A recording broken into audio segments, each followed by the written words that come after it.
আসসালামু আলাইকুম। চলে এসেছি আজকে টাঙ্গাইল জেলার সখীপুর উপজেলার সেই সেগুনবাগিচায়। খুবই অসাধারণ একটি প্রাকৃতিক সৌন্দর্য এবং প্রাকৃতিক যে লীলাভূমি সেটাই কিন্তু আপনাদেরকে ঘুরিয়ে ঘুরিয়ে ক্যামেরা স্ক্রিনে দেখানোর চেষ্টা করতেছি।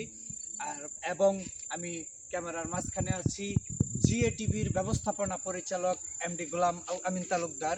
এই মুহূর্ত থেকে দেশে এবং দেশের বাহির থেকে যেখান থেকে আমাদের এই সেগুন বাগিচার সৌন্দর্যটা উপভোগ করতেছেন, অবশ্যই আমাদের পাশে থাকবেন।